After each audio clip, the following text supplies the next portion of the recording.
Hello student, जैसे कि हमने आप लोगों को स्थानीय मान बता दिया था, लेकिन हमने साधारण अंकों का स्थानीय मान बताया था और हमने ये भी बताया था कि आगे डिस्कस करेंगे दशमलव के बाद अंकों का स्थानीय मान।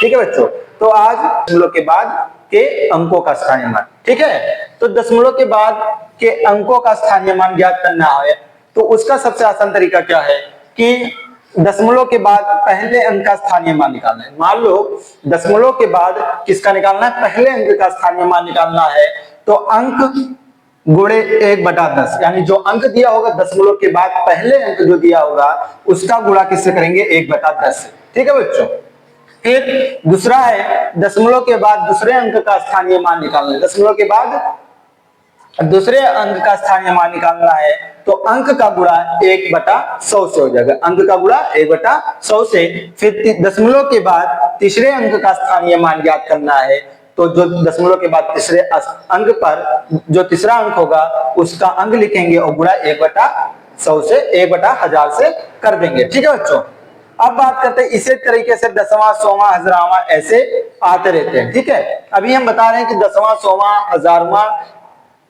कैसे आते हैं। ठीक है, तो एक उदाहरण है। ठीक है, तो उदाहरण क्या है, जैसे लिखा 3.761 में 7 का स्थानीय मान। 3.761 में 7 का स्थानीय मान निकालना है। तो हमने ये पहले बताया है कि हमने दशमलव के बाद जब पहले अंक का स्थानीय मान निकालते हैं तो अंक यानी जो अंक दिया होता है दशमलव के बाद पहला अंक जो दिया होगा उसका गुणा 1/10 से करेंगे। ठीक है, उसी तरीके से 3.761 में 7 का स्थानीय मान निकालना है। 7 का स्थानीय मान, तो 7 का स्थानीय मान तो दशमलव के बाद किस पहले अंक पर है, दशमलव के बाद पहले अंक का निकालने हैं, इसलिए इसका गुणा किससे करेंगे, 1/10 से करेंगे। तो यहां लिख लेंगे 3.761 में 7 का स्थानीय मान। 7 का स्थानीय मान। ठीक है बच्चों, 7 का स्थानीय मान हमने बताया कि क्या हो जाएगा, अंक यानी जो अंक होगा उसका गुणा 1/10 से करेंगे। किस 1/10 से करेंगे। ठीक है, तो अंक क्या था हमारा 7, इसका गुणा किससे करेंगे, 1/10 से। अब सामने सामने गुणा हो जाता है तो 7 का निम्न 7/10, यानी 1 0 है। तो इसको हमने ये भी बताया कि इसको लिखने का आसान तरीका क्या है कि जैसे 7 है तो 7 ऐसे लिख लो। अब दशमलव जितना जीरो होगा पीछे से उतने अंक बाद गिन के हम दशमलव लगा देंगे। तो यहाँ 1 0 है तो पीछे से गिनेंगे तो 1 अंक, तो यहाँ लगा देंगे दशमलव। ठीक है बच्चों, तो इसी तरीके से हमारा जो होगा वो क्या आ जाएगा, 3.761 में 7 का स्थानीय मान आ जाएगा। ठीक है बच्चों, अब इसको हम इस तरीके से भी लिख सकते हैं। दशमलव के बाद जब पढ़ते हैं तो इधर आगे से जब पढ़ेंगे तो इसको बोलेंगे दसवां, सौवां, हजारवां। दसवां, सौवां, हजारवां, और दशमलव के इधर से पढ़ेंगे तो इसको पीछे से पढ़ते हैं इकाई, दहाई, सैकड़ा, हजार, इस तरीके से। और दशमलव के इधर वाले अंक को पहले पढ़ेंगे तो दसवां, सौवां, हजारवां। ठीक है, उसी तरीके से जैसे यहाँ हमने लिख दिया 0.7 इसका स्थानीय मान आया, इसको हम इस तरीके से भी लिख सकते हैं कि 7 किस पे है, दसवां पे, तो इसको लिख सकते हैं 7 दसवां। ठीक है बच्चों, तो ये भी सही है और ये भी सही है। ठीक है, अब मान लो इसी तरीके से हम और 2 अंक का निकाल ले रहे हैं ताकि आपका कंसेप्ट क्लियर रहे। तो जैसे मान लो 3.761 में 6 का स्थानीय मान, 6 का स्थानीय मान, 6 का स्थानीय मान निकालना है तो क्या हो जाएगा, अंक का गुणा 1/100 से। अब 1/100 से क्यों किए, क्योंकि दशमलव के बाद कितने अंक पर है, 1 2 दूसरे स्थान पर है। तो दशमलव के बाद जब हम दूसरे अंक का स्थानीय मान निकालते हैं, दूसरे अंक का बाद में दूसरे अंक का स्थानीय मान निकालते हैं तो 1/100 से गुणा करते हैं। ठीक है, अब अंक क्या दिया है, 6 दिया है, गुणा 1/1000 हो जाएगा, सॉरी 100 हो जाएगा। अब हमने बताया कि 6 का गुणा सामने सामने करते हैं तो 6 का निम्न 6 और यहाँ 100 आ जाएगा। अब इसको दशमलव में बदलना है तो पहले 6 उतार लेंगे, अब नीचे जितना 0 होगा उतने पीछे से गिन के अंक बाद क्या करेंगे, दशमलव लगा देंगे। तो 2 0 है तो 2 अंक बाद 1 2, तो यानी यहाँ दशमलव लग जाएगा। ठीक है बच्चों, तो इसी तरीके से हमारा 6 का स्थानीय मान निकल गया। अब उसी तरह मान लो हम निकाल रहे 3.761 में एक का स्थानीय मान, का स्थानीय मान।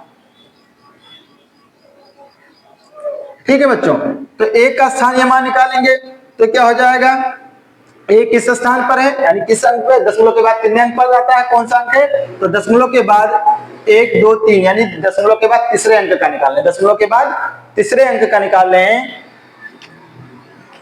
तो दशमलव के बाद तीसरे अंक का निकालने तो किससे गुणा करेंगे, 1/1000 से। तो एक यानी आ जाएगा अंक और गुणे 1/1000। ठीक है, अंक क्या है, एक का गुणा किससे करेंगे, 1/1000 से। अब ए सामने सामने गुणा हो जाता है, अब एक उतार देंगे, जितना जीरो होगा उतने पीछे से अंक बाद दशमलव लगाना, 3 जीरो तो पीछे से 3 अंक बाद दशमलव, तो 1 2 अंक 3 अंक, तो इसी तरीके से इस निकल जाएगा। ठीक है बच्चों, तो एक बार फिर रिवीजन रिपीट कर दे रहे हैं कि दशमलव के बाद के अंकों का स्थानीय मान, तो दशमलव के बाद पहले अंक का स्थानीय मान निकालेंगे तो अंक का गुणा 1/10 से करेंगे, और दशमलव के बाद दूसरे अंक का स्थानीय मान निकालेंगे तो अंक का गुणा 1/100 से करेंगे, और दशमलव के बाद तीसरे अंक का स्थानीय मान निकालेंगे तो अंक का गुणा 1/1000 से करेंगे।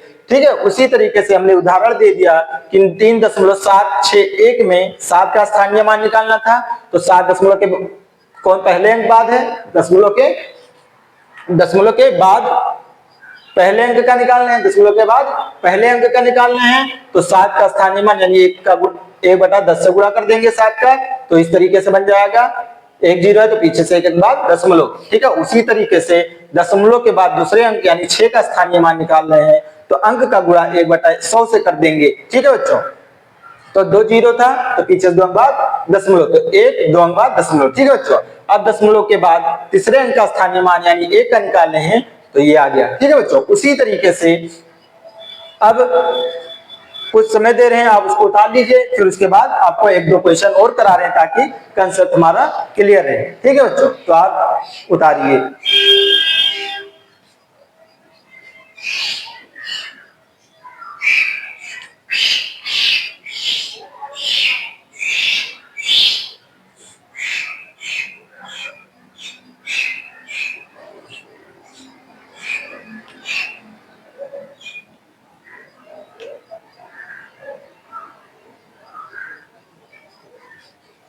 तो उतार चुके होंगे बच्चों, उसी तरीके से हम कुछ क्वेश्चन दे रहे हैं, ठीक है, ताकि हमारा कंसेप्ट क्लियर रहे।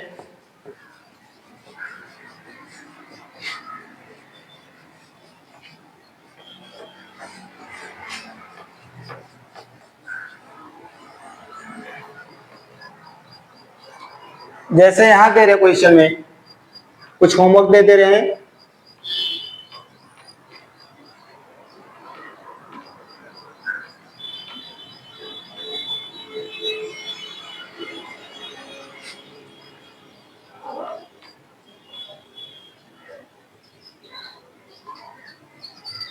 स्थानीय मान।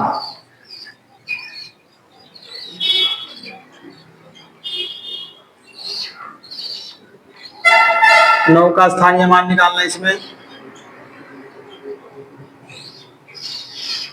स्थानीय मान निकालना है किसका, 9 का। उसी तरीके से में 1 का स्थानीय मान निकालना है, 1 का स्थानीय मान।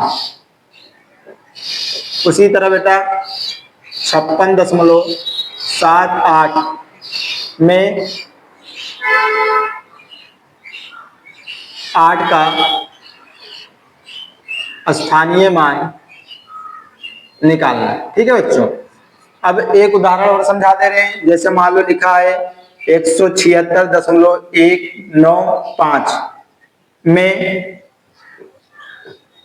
9 का स्थानीय मान, 9 का स्थानीय मान। ठीक है, 9 का स्थानीय मान निकालना है। ठीक है बच्चों, तो कैसे निकालेंगे, हमने बताया है कि दशमलव के बाद 9 के दूसरे अंक का निकाल रहे हैं, तो यहां लिख देंगे 176.195 में 9 का स्थानीय मान। ठीक है बच्चों, 9 का स्थानीय मान। तो 9 का स्थानीय मान यानी दशमलव के बाद दूसरे अंक पर आ रहा है, तो दशमलव के बाद दूसरे अंक का निकाल रहे हैं, तो क्या हो जाएगा, अंक का गुणा किससे, 1/100 से। अंक क्या दिया है, 9 गुणे 1/100। अब 9 करने 9/100 कितना जीरो है, 2 जीरो, तो पीछे दो अंक बात गिनते 0.12। ठीक है बच्चों, तो इसी तरीके से हमारा 176.195 में 9 का स्थानीय मान क्या आ गया, 0.09। ठीक है बच्चों, इसी तरीके से हमारा ये स्थानीय मान निकल गया। ठीक है, दशमलव के बाद अंक का स्थानीय मान निकल गया। ठीक है, तो ये क्वेश्चन है, इसको आप होमवर्क में यानी घर से कल लेकर आएंगे। यदि कोई क्वेश्चन नहीं लग रहा है तो हमारे कमेंट बॉक्स में आप कमेंट करिएगा और इसका सॉल्यूशन आपको नेक्स्ट वीडियो में बताएंगे। ठीक है बच्चों, तो आप इसको डाल लीजिए, आपके पास कुछ समय है, इसको डाल लीजिए, फिर उसके बाद हम बात करते हैं जातीय मान क्या होता है। ठीक है बच्चों, तो आप इसको डाल लीजिए।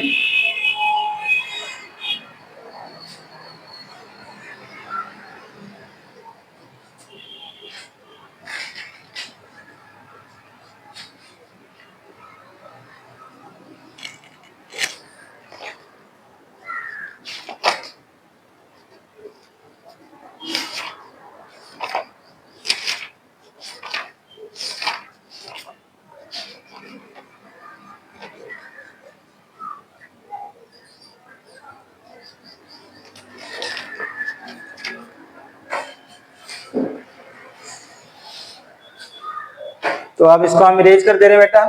ठीक है,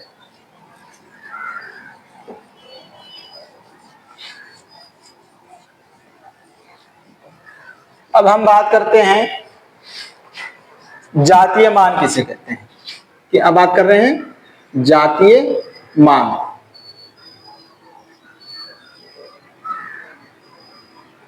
इसकी बात कर रहे हैं जातीय मान किसे कहते हैं।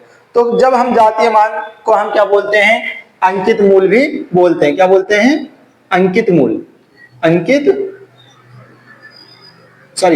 मान बोलते हैं, अंकित मान। ठीक है, तो जातीय मान को हम अंकित मान भी कहते हैं। तो जातीय मान, जब हम किसी भी संख्या का जातीय मान निकालते हैं तो उस अंक का अपना मान होता है, यानी स्वयं का मान होता है। ठीक है, तो हम किसी संख्या में यहां लिख सकते हैं कि किसी संख्या में किसी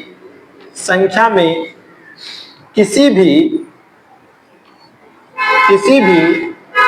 अंक का, किसी संख्या में किसी भी अंक का जातीय मान, ठीक है, किसी संख्या में किसी भी अंक का जातीय मान जो होता है वो क्या होता है, उस अंक का अपना मान होता है। तो उस अंक का अपना मान है। ठीक है, तो किसी संख्या में किसी भी अंक का जातीय मान ज्ञात करते हैं तो उस अंक का अपना मान है। ठीक है, उस अंक का अपना मान है। और यहां लिख सकते हैं चाहे वह किसी भी स्थान पर हो, चाहे वह किसी भी स्थान पर हो। ठीक है, तो हमें स्थान से नहीं मतलब है, किसी भी अंक का जातीय मान निकालेंगे तो वह वही अंक होगा। ठीक है, उदाहरण के लिए हम समझ सकते हैं,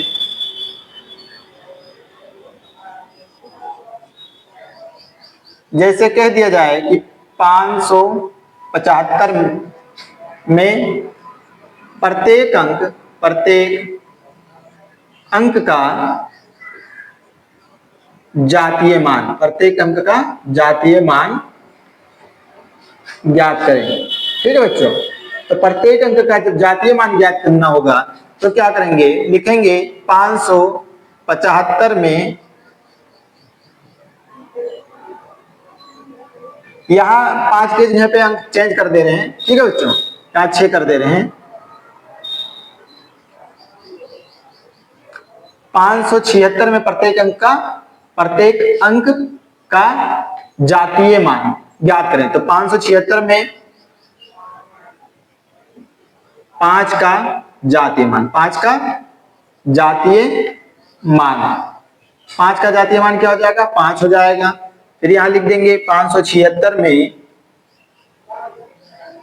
में 7 का जातीय मान, 7 का जातीय मान 7 हो जाएगा। फिर 576 में 6 का जातीय मान 6 हो जाएगा। ठीक है बच्चों, यानी हमने बताया कि जब जातीय मान किसी भी अंक का निकालते हैं तो वो अपना मान यानी स्वयं का मान होता है, चाहे वह किसी भी स्थान पर हो, हमें स्थान से नहीं मतलब होता है। ठीक है बच्चों, तो उदाहरण के लिए हमने दे दिया कि 576 में प्रत्येक अंक का जातीय मान ज्ञात करें। तो 576 में 5 का जातीय मान निकालेंगे तो 5 होगा, 576 में 7 का जातीय मान निकालेंगे तो 7 होगा, और 576 में 6 का जातीय मान निकालेंगे तो क्या होगा? 6 होगा। ठीक है बच्चों, उसी तरीके से हम इसमें भी होमवर्क दे रहे हैं, क्योंकि होमवर्क इसलिए दे रहे हैं ताकि आप अपने मन से खुद क्वेश्चन करेंगे तो आपका कंसेप्ट क्लियर रहेगा। और यदि कोई क्वेश्चन नहीं समझ में आ रहा तो हमारे कमेंट बॉक्स में आप कमेंट करके बता सकते हैं। ठीक बच्चों, तो यहाँ इसमें भी क्वेश्चन दे रहे हैं, लिख दे रहे हैं प्रत्येक अंक का जातीय मान ज्ञात करें, प्रत्येक अंक का जातीय मान ज्ञात करें। ठीक है बच्चों,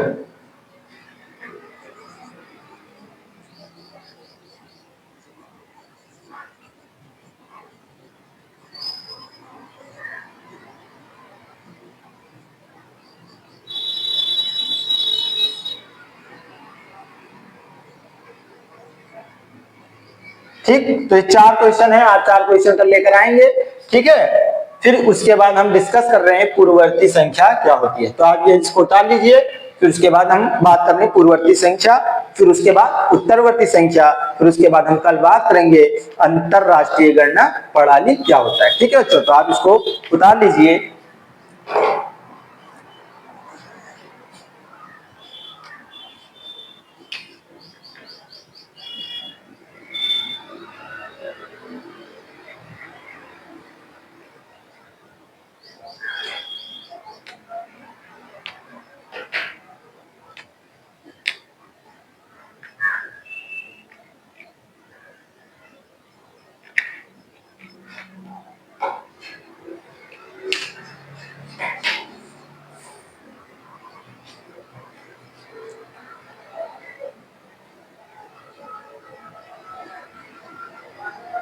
यदि आपको कोई कंसेप्ट नहीं समझ में आता है तो आप उसको कमेंट बॉक्स में कमेंट करके हमें बता सकते हैं, फिर उसको हम नेक्स्ट वीडियो में उसको एक बार फिर से रिवीजन कराएंगे। ठीक है, और बच्चों प्रॉपर नोट्स बनाना जरूरी है।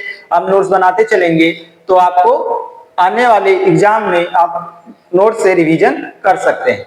ठीक है बच्चों, तो इसमें क्या होगी, पूरी फुल फैसिलिटी दी जाएगी एकदम, कि आपको इतना क्वेश्चन प्रैक्टिस किया करा दिया जाएगा कि आपका कोई भी क्वेश्चन होगा एग्जाम में तो लग जाएगा। ठीक है बच्चों, तो क्वेश्चन ही सब कुछ है। ठीक है, तो आप इसको उतारिए, फिर उसके बाद हम बात कर रहे हैं पूर्ववर्ती संख्या किसे कहते हैं।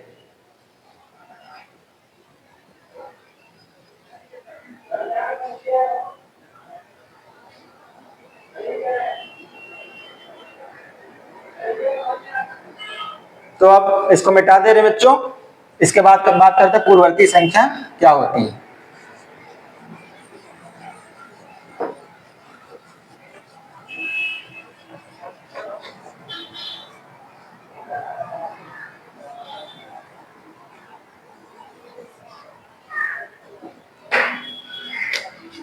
तो अब बात करते हैं पूर्ववर्ती संख्या।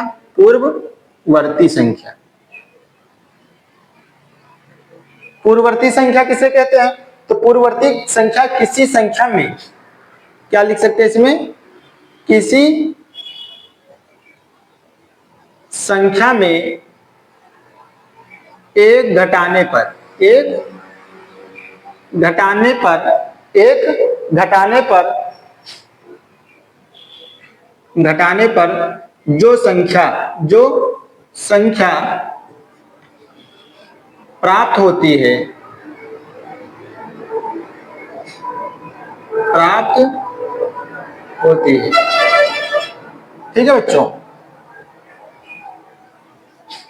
प्राप्त होती है। ठीक, तो वह दी गई संख्या का,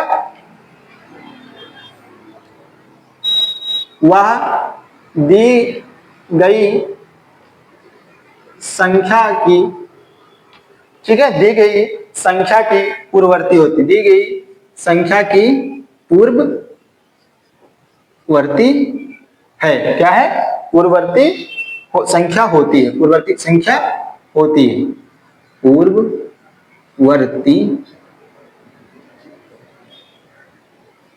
संख्या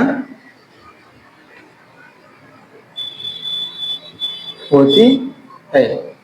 ठीक है बच्चों, यानी पूर्व, पूर्व मतलब पहले, यानी जो संख्या दी है उसके पहले की संख्या लिख ली है। ठीक है, तो किसी संख्या में एक घटाने पर जो संख्या प्राप्त होती है वह दी गई संख्या की पूर्ववर्ती संख्या होती है। उदाहरण के लिए ले सकते हैं हम, ठीक है, उदाहरण के लिए 8 की पूर्ववर्ती क्या होगी? 8 की पूर्ववर्ती निकालना, 8 की पूर्ववर्ती, 8 की पूर्ववर्ती निकालना है। तो हमें पता है इसी संख्या में एक घटाने पर, तो कोई संख्या, यानी ये संख्या ये है और इसमें एक घटा देते हैं तो हमें क्या संख्या मिल जाता है? 7। तो यही क्या हो जाएगा? उस संख्या का पूर्ववर्ती संख्या हो जाएगा। ठीक है बच्चों, जैसे कह दिया जाए 27 की पूर्ववर्ती, पूर्ववर्ती 27 की पूर्ववर्ती, तो 27 में क्या करेंगे? एक घटा देंगे। ठीक है, 27 में एक घटा देंगे तो क्या मिल जाएगा? 26। ठीक है बच्चों, उसी तरीके से और एक उदाहरण समझ ले रहे हैं। जैसे लिखा 376 की पूर्ववर्ती, 376 की पूर्ववर्ती। ठीक है, 376 की पूर्ववर्ती निकालना है। ठीक है बच्चों, तो 376 की पूर्ववर्ती निकालना, यानी 376 में क्या कर देंगे? एक घटा देंगे तो हमें पूर्ववर्ती निकल जाएगा। पूर्ववर्ती संख्या क्या आ जाएगा? 375। ठीक है बच्चों, अब तो बच्चों अब हम बात कर रहे हैं उत्तरवर्ती संख्या क्या होती है। ठीक है बच्चों, तो उत्तरवर्ती संख्या किसी संख्या में एक जोड़ने पर जो संख्या प्राप्त होती है वह दी गई संख्या की उत्तरवर्ती संख्या होती है। यानी पूर्ववर्ती संख्या में हमने बताया कि पूर्ववर्ती मतलब पूर्व, यानी पहले की संख्या में एक घटा देते पूर्ववर्ती में और उत्तरवर्ती में एक जोड़ देते। जैसे 12 का उत्तरवर्ती निकालना, तो 12 में एक जोड़ देंगे तो क्या बन जाएगा? 13। ठीक बच्चों, उसी तरीके से 7671 का उत्तरवर्ती निकालना है तो 7671 में एक जोड़ देंगे तो 7672 हो जाएगा। ठीक है बच्चों, तो उसी तरीके से आज के लिए इतना ही रहेगा। एक बार रिवीजन करा दे रहे हैं कि पूर्ववर्ती संख्या किसे कहते हैं? तो किसी संख्या में घटाने पर जो संख्या प्राप्त होती है, ठीक है, वह उसकी पूर्ववर्ती संख्या होती है। जैसे 8 की पूर्ववर्ती संख्या, तो 8 में घटा देंगे तो क्या मिल जाएगा? 7। उसी तरीके से 27 की पूर्ववर्ती संख्या, तो 27 में घटा देंगे तो क्या मिल जाएगा? 26। उसी तरीके से 376 की पूर्ववर्ती संख्या निकालना है तो क्या हो जाएगा? 376 में घटा देंगे तो क्या आ जाएगा? 375। उत्तरवर्ती में एक जोड़ देते हैं। ठीक है बच्चों, तो जैसे 12 का उत्तरवर्ती, तो 12 में एक जोड़ दे तो क्या आ गया? 13। ठीक है बच्चों, तो इसी तरीके से आज के लिए इतना ही रहेगा। फिर हम कल बात करेंगे अंतरराष्ट्रीय गणना प्रणाली और उसके बाद रोमन प्रणाली। ठीक है बच्चों, तो हम इस चैनल के माध्यम से कुछ बताना है, जो भी बच्चे ऑनलाइन ऑफलाइन क्लासेस नहीं ज्वाइन कर पा रहे हैं, जो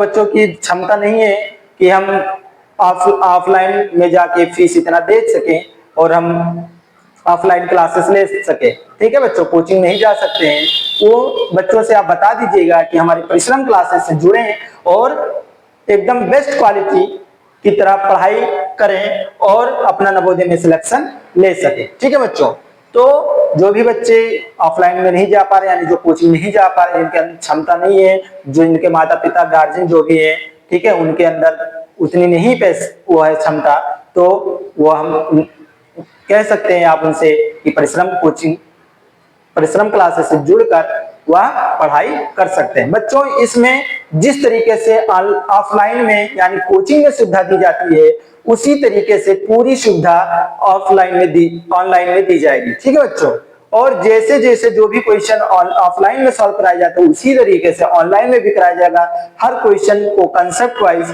सॉल्व कराया जाएगा, ठीक है बच्चों। और फिर उसके बाद में जो जितने भी JNV PIP यानी जवाहर नवोदय विद्यालय के जो प्रीवियस ईयर्स क्वेश्चन होंगे उसको भी सॉल्व कराएंगे, ठीक है बच्चों। और इतना मेहनत किया जाएगा हम लोग मिलके ताकि हम आपको नवोदय में सिलेक्शन दिला सके, ठीक है बच्चों। और नवोदय में सिलेक्शन पक्का है, ये दिमाग में ठान कर बैठो, ठीक है। और इसी के लास्ट में बताते हुए चल रहे हैं कि एक थॉट है, the root of education, the root of education are bitter, the root of education are bitter but the fruit is sweet, यानी जो शिक्षा का जड़ होता है वो बहुत ही कड़वा होता है लेकिन उसका जो फल मिलता है वो कैसा होता है, मीठा होता है, ठीक है बच्चों। तो आप हमारे साथ परिश्रम क्लासेस से जुड़े रहिए और मेहनत करते रहिए और अपना जगह जवाहर नवोदय विद्यालय में बनाकर रखिए, ठीक है, ताकि एग्जाम क्वालिफाई करके हम अपना सिलेक्शन ले सकें, ठीक है बच्चों। तो धन्यवाद, बाय।